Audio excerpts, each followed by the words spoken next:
कि एक बार अकबर जो है वृंदावन में आया तानसेन के साथ में। तानसेन का संगीत सुनकर के अकबर मुग्ध हुआ करता था और कहता था कि तानसेन, जब तुम इतना अच्छा गाते हो, इतना गजब का बजाते हो, तो तुम्हारे गुरु कितना गजब का संगीत गाते बजाते होंगे, कभी तुम्हारे गुरुजी का संगीत सुनना है। तो तानसेन जी कहते थे, बादशाह मेरे गुरु जो हैं वो किसी लौकिक व्यक्ति के लिए नहीं गाते, जगत के दुनिया के बादशाह के लिए नहीं गाते, वो तो अपने उस बादशाह के लिए, जगदीश्वर के लिए गाते हैं। अकबर बोला कैसे भी कुछ करो, एक बार मुझे उनका संगीत सुनना है। तो तानसेन जी ने कहा चलो। तो छद्म वेश बना के, कुछ मुखोटा वो लगा के, कुछ कपड़ा बदल के, अपना किसी तरह अपने रूप को छिपाकर अकबर आया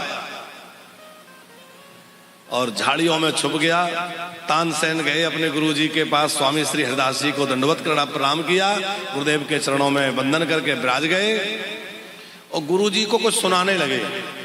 तो जो संगीत गुरुजी को सुनाने लगे, बढ़िया राग भैरवी छेड़ दिया और राग गाने लगे।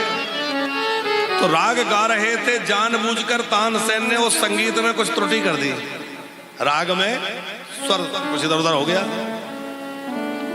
स्वामी श्री हरिदास जी ने कहा, तानसेन ऐसे नहीं, दिखाओ इस राग को ऐसे गाया जाता है। और फिर जो है स्वामी श्री हरिदास जी ने जब गाया तो इतना अद्भुत गाया, उनका तो क्या कहना, वो तो ठाकुर जी का स्मरण करके श्री जी के भाव में डूब के गाते थे। उन्होंने जब गाया तो अकबर से रहा नहीं गया, वो भूल गया कि मैं छुपा हूं, झूम गया, नाच गया। अद्भुत संगीत अकबर ने सुन लिया था, इसीलिए बहुत दिनों तक हमारे ब्रज में भैरवी को गाया नहीं गया। बोले ये इस जो है मिलेक्स का झूठा हो गया।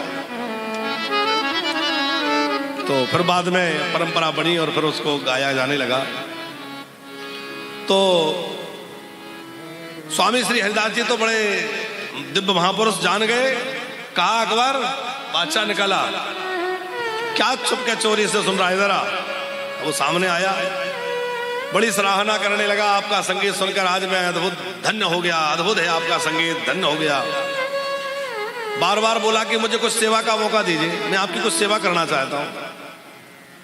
स्वामी जी ने कहा, हमें कोई सेवा नहीं चाहिए भाई, हमें किसी से कोई सेवा लेना ही नहीं। अरे नहीं, आप कोई सेवा का अवसर दीजिए, आप बताइए मैं क्या सेवा करूं।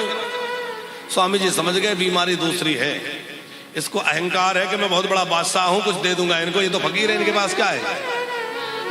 तो स्वामी जी ने कहा, देखो मुझे तो कुछ चाहिए नहीं, ऐसा करो, वो यमुना जी का जो केसी घाट है, वहां घाट की कुछ सीढ़ियां खसक गई हैं, टूटने लगी हैं, तो तुम जाके वो सीढ़ियों को मरम्मत करा के ठीक कर दो।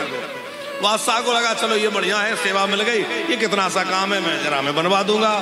और जब अकबर बादशाह गया तो स्वामी जी की कृपा से उसको दिव्य वृंदावन का दर्शन हुआ।